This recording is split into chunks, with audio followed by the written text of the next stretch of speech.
Je vois qu'on... Oui, Oui. je voulais demander pourquoi il y avait un poids 10 puissance 4 sur le V. Donc, du coup, je continue puisque je vois qu'on lit déjà la suite. Donc, la suite. Attendez, madame, attendez. C'est Jules, j'ai une question vis-à-vis du traçage de la droite. Parce que moi, en fait, pour tracer la droite, ce que j'ai fait, c'est que on a 7 valeurs, et donc j'ai tracé les 7 valeurs en fonction de la température. Et puis ensuite, j'ai tracé les deux droites du nombre de valeurs en fonction de la température, et je les ai fait se croiser. Et ensuite, j'ai extrapolé, enfin, j'ai déterminé la température. Et ça marche ou pas, ou c'est juste que j'ai été chanceux et que j'ai trouvé la bonne valeur? Excuse-moi, j'ai pas bien compris. Qu'est-ce que tu as mis en Y? Qu'est-ce que tu as mis en X? En X, j'ai mis 1, 2, 3, 4, 5, 6, 7, le nombre de valeurs, parce qu'on a 7 valeurs.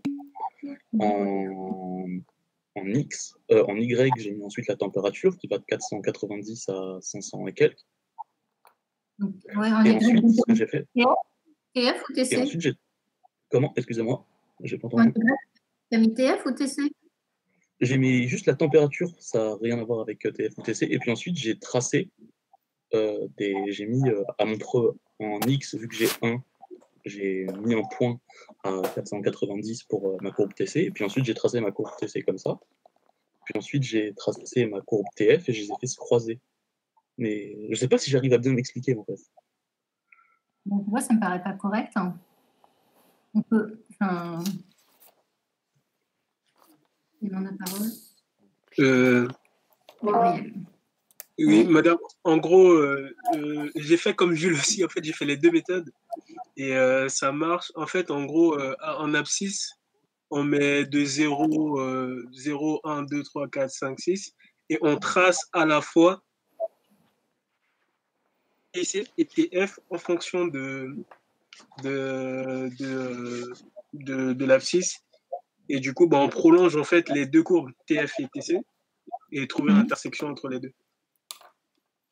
Bon, j'ai jamais fait comme ça. Et ça marche, madame. Bon, écoute. Ça me perturbe. Parce qu'on a fait un TDB, je vais arriver avec Madame Meum. Je trouve ça assez curieux de procéder ainsi.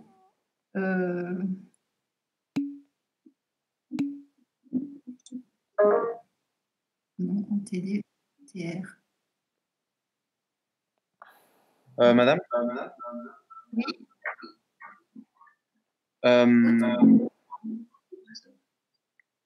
Mohamed, oui. En fait, en TD, on avait des valeurs qui étaient égales entre TC et TF dans notre tableau. C'est pour ça qu'on a tracé deux courbes comme ça. Mais là, le problème, c'est qu'on n'a pas deux valeurs qui sont égales dans notre tableau. Du coup, c'est pour ça qu'on a tracé deux courbes avec une courbe avec en abscisse 1, 2, 3, 4, 5, 6. Et en ordonnée, bah, les deux ordonnées sont TC et TF. Mais c'est que dans l'exo qu'on a fait, on a tracé deux courbes parce qu'on a fait une courbe de TF en fonction de TC et une courbe de TF est égale à TC avec trois valeurs qu'on avait égales entre TC et TF. Je ne sais pas si vous voyez ce que je veux dire. C'est un petit peu à distance, j'avoue. Le T, ce qu'on cherche, c'est TF égale TC. Tout le monde est d'accord avec ça? Oui. Donc, je trouve ça un peu curieux, sincèrement, de faire TF égale TC, c'est la courbe théorique et on cherche l'intersection avec la courbe que j'ai tracée expérimentalement ici. Oui, ou alors, là, on fait la résolution mathématique. C'est pas possible de calculer la température de fusion à l'équilibre, vu qu'on n'a qu'une seule courbe, du coup, qu'une seule équation. Ensuite, tu peux le faire graphiquement en traçant la droite Y égale X, donc la bissectrice, et ça va couper la droite que tu vois, que je projette, et parce que là, ça fait une méthode graphique. Ou alors, tu fais une inconnue en remplaçant Y par X, et ça fait X égale 0,333 X plus 334,67.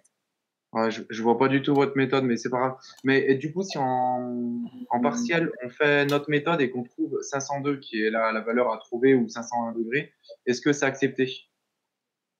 Faut que je réfléchisse parce que je la trouve très perturbante. Je la trouve pas du tout naturelle et il faut que j'aille voir l'exercice dont vous parlez. Alors, j'ai pas le TD en tête du tout. D'accord. Faut voir. Je regarderai.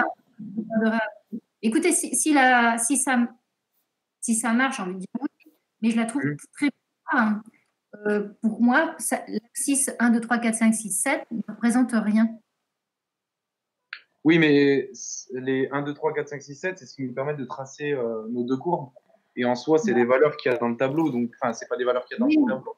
C'est des numéros qu'on peut inventer dans le tableau. Du coup, si la méthode marche, je sais pas. Parce que moi, je comprends pas la méthode avec une seule courbe. Justement, comment vous faites? Je la comprends pas du tout. Le crayon, si j'arrive à l'avoir. Sur ma tablette. Voilà. Alors, la méthode.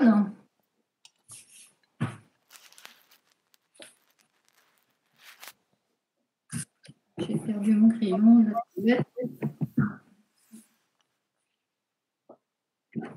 Voilà. Soit vous faites une méthode graphique. Oui. Je n'ai pas bien mis mes axes, mais on va dire, je fais n'importe quoi, je traite à droite, Y égale X. Et l'intersection, donc je l'ai faite n'importe où, eh bien, ça va être TF égale TC. C'est ce que j'ai dessiné en rouge, c'est tout point pour lequel TF égale TC. Et moi, je cherche, par rapport à l'expérience qui a été faite avec cette série de points, quelle est la valeur, quelle température vérifie cette propriété Y égale X, c'est-à-dire TF égale TC. Ou alors, ou alors, je me sers de ça et j'écris que Y égale, donc ça me fait une résolution mathématique égale 0,333 X 334 67. Une équation, une inconnue. Et on trouve 502 Kelvin. OK? Oui, ouais, je vois, d'accord. Je vois. Et en fait, ouais, c'est vraiment ce qui nous a perturbé, c'est que dans l'exercice qu'on a fait, qui est similaire à celui-ci, en fait, dans le tableau, on avait des valeurs de TC, de TF qui étaient égales, alors que là, on n'en a pas du tout. Ouais. Donc, j'avoue, il faut revoir l'exercice et voir avec Madame comment elle le traite.